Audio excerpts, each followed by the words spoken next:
Raadiyoo Burqaa Oduu Jaarmiyaa Waraana Bilisummaa Oromooti.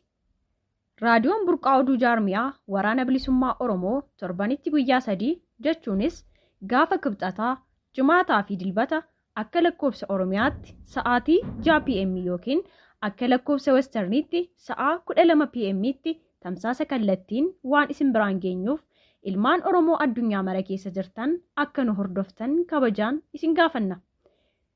Kana malees tamsaasa kallattii keenyaan alatti karaa toora YouTube'ii Eejensii Tajaajila Burqaa Oduu Jaarmiyaa Waraana Bilisummaa Oromootiinis nu argachuu dandeessu. Eejensii Burqaa Oduu Jaarmiyaa Waraana Bilisummaa Oromoorraa.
Orang tu kan tu bakal Ilan, dalam dia pinggir bifan. Para Topia tortora abang kau ini jaram, abang kau ini dingin orang yang wala bani jar. Gumaan oleh jalan kau di ban. Guma para totor mau di ban. Guma kero orang mau di ban. Guma kere orang mau di ban. Guma dajjal orang yang di ban. Guma mangkudo orang mau di ban. Guma goto orang mau di ban. Ada kajian motor mau najiran. Ada kau. Awal. Jika nong kanu motor mau. Ibsa haala yeroo irratti jaarmiyaa waraana bilisummaa Oromoo waliigala irraa kenname. Waraanni bilisummaa Oromoo WBO'n yeroo hundeeffame irraa eegalee qabsoo boqonnaa hin qabne gaggeessaa kan ture yoo ta'u, uummanni Oromoos qabsoo kana irratti wareegama guddaa baaseera. Jijjiiramni siyaasaa biyyattii keessatti mul'atee tureen wal qabatee miseensonni waraana bilisummaa Oromoo hangi tokko waliigaltee adda bilisummaa Oromoo ABO fi mootummaa Itoophiyaa gidduutti taasifame irratti hundaa'uun daandii nagaa hordofuuf abdii qabatanii gara Oromiyaa deebi'an. Haa ta'u malee miseensonni keenya hidhaa ukkaamsan walirraa hin cinneen dararaman. Kun ammoo waraanni bilisummaa Oromoo WBO'n amanamummaa sirnichaa akka shakkuuf dirqisiifame. Akkasumas gufuuwwan yookiin qormaanni kunniin jiraatanis waraanni bilisummaa Oromoo guutuu Oromiyaa keessatti namoota kumaataman lakkaa'aman leenjisee qabsoo hidhannoo isaa finiinsee kutannoon akka itti fufu dirqe. Fincila diddaa gabrummaa dargaggoonni Oromoo yookiin qeerroon bilisummaa Oromoo karaa nagaa gaggeessanii fi hirmaannaa sabaaf sablammoonni cunqurfamoo biyyattiin jijjiiramni bulchiinsa siyaasaa mootummaa federaala dimokiraatawaa riippaabilika Itoophiyaa keessatti akka dhufu bara 2018 kaasee abdatamaa ture. Waliigaltee amanamaa fi dhugaa hawwii kana mirkaneessutu abdatame.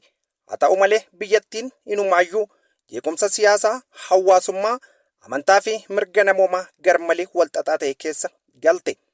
Gaaffin naannoo mataa isaanii hundeeffachuu yeroodhaa gara yerootti jabaachaa deemuun nagaa fi tasgabbiin waraanaa dhabamuun uummattoota fi hawaasa addunyaa yaaddoo guddaa ta'uun isa ifa ture. Haalli akkana damee waraana bilisummaa Oromoo fi hooggansa siyaasaa isaa gidduutti gufuu uumuun itti gaafatamummaa bulchiinsaa dhabuu fi haalawwan rakkisoo hin eeggamne biroof saaxilee ture. Lammiileen Oromiyaa, uummanni Oromoo fi keessumattuu dargaggoonni Oromoo yookiin qeerroon bilisummaa Oromoo hundinuu erga muummichi ministeera Abiyyi aangoo argateen booda ji'oota muraasa keessatti butamuu, ari'atamuu, mirgi isaanii akka malee sarbamuu fi hidhaadhaaf saaxilamuu fi dararama baay'ee hammaataa ta'eef saaxilamanii jiru. Namoonni jaarsi ijoollee dhalaa dhiiraa osoo hin jenne guutuu Oromiyaa fi naannolee biroo keessatti murtii mana murtii malee hidhaadhaaf saaxilamaniiru. Yakki fokkisaan kun namoota aangoo siyaasaa harkaa qabaniin kan hojjetame yeroo ta'u, darara eenyufuu malu hin lammiilee irraa ga'uun ni hubanna. Furmaata dhugaa haqa argachuu fi rakkoolee mudataniif fala barbaaduudhaaf gadi fageenyan erga mari'anneen booda ga'een waraanni bilisummaa Oromoo seeraa qabeessa ta'uu qaba jenne murteessine. Bifa seera qabeessa ta'een of gurmeessuu, caasaa isa diriirfachuu fi qaamni dhimmi ilaallatu waliin haala naamusaa fi itti gaafatamummaa qabuun wal qunnamtii qabaachuun itti gaafatamummaa waraana bilisummaa Oromoo ta'uu lafa kaawwanne. Haala ture irrattis waraanni bilisummaa Oromoon haala tibbichaan dirqisiifame qunnamtiin waraanni bilisummaa Oromoo fi uummata Oromoo akkasumas qaamolee dhimmi ilaallatu gidduu ture addaan citee ture. Kun ammoo warra carraa argatanitti fayyadamanii safuu, siyaasa fi aadaan ala sabummaa fi ilaalchan addaan yookiin aayidoloojii nama qooduun hojii isaanii ijoo ta'ee fi qaawwa guddaa qabsoo bilisummaa Oromoo irratti uume. Faayidaa isaa fi maallaqaaf jecha akka waraanni bilisummaa Oromoo bakka bu'anii fi of fakkeessanii of dhiyeessaa turan. Ittam mirga namoomaa hamaan gochi shororkeessummaa fi yakkoonni kana fakkaatan hawaasa nagaa irratti bal'inaan raawwatamee jira. Waraanni bilisummaa Oromoon erga ifatti of gurmeessee booda qaamolee gufuu tarsimoo ta'an kanneen ergama hamaa qaban, kanneen kabaja dhala namaa sarban, kanneen hawaasa nagaa fi qaamolee hawaasaa kabajamoo irratti balaa geessisan irratti tarkaanfii sirreeffamaa akka fudhatamuuf godinoota Oromiyaa hedduu keessatti caasaa isaa diriirsee jira. hoogganni jaarmiyaa waraana bilisummaa Oromoo waliigalaa hattoota, saamtota, namoota dhuunfaa soban ajaja waraana bilisummaa Oromoo ofiin jedhanii ummata burjaajessan akkasumas namoota karaa miidiyaatiin ummata Oromoo goomsanii maallaqa guuranii fayyadamaa jiran irratti tarkaanfii fudhachaa akka jiru ifa gochuun barbaanna. Duulli kun gantoota caasaa maleeyyii Oromiyaa keessatti hidhannoo hidhatanii jiran kanneen maqaa waraana bilisummaa Oromoo fakkaataa fi uffata waraana bilisummaa Oromootti fayyadamuun paartii bilxiginnaa biyya bulchaa jiruun bobbaafaman irratti tarkaanfii fudhachuudhaan garee saamtotaa fi shiftootaa kana hir'isuu fi dhabamsiisuun barbaachisaa ta'ee argamee jira. Baroota darban keessa dhimma kana mala aadaa qabeessan sirreessuuf obsaa turuun keenya diinaaf karaa waan bal'iseef akkasumas ummata keenya aarsaa guddaa waan kaffalchiiseef tarkaanfiin amma fudhachaa jirru nagaa mirkaneessuu fi Oromiyaa tasgabbeessuuf ummata keenyaaf nagaa argamsiisuuf akkasumas qabsoo mirga hiree ofii ofiin murteeffachuu keessatti shoora olaanaa qabata jenne amanna. Namni kamiyyuu garee goomsitoota fi saamtota waraana bilisummaa Oromoo of fakkeessanii socho'aniif gargaarsa fi haguuggii kamuu kennuu irraa akka of qusattan waamicha goona. Akkasumas miidiyaaleen hundinuu osoo beekanis ta'e osoo hin beekin fakkeessitoota kanaaf uwwisa kennu dhaabuun of eeggannoo akka godhan waamicha goona. Dantaa ummata Oromoof mirga ummata Oromoo fi lammiilee nagaa Oromiyaa hunda kabachiisuu fi hanga haqaa fi mirgi hiree ofiin of murteeffachuu ummata keenya dhugoomutti qabsoo itti fufuuf ejjannoo fi kutannoon keenya yoomiyyuu kan hin raafamne ta'uu mirkaneessina. Jaarmiyaa waraana bilisummaa Oromoo waliigalaa adoolessa 19 2024 Oromiyaa.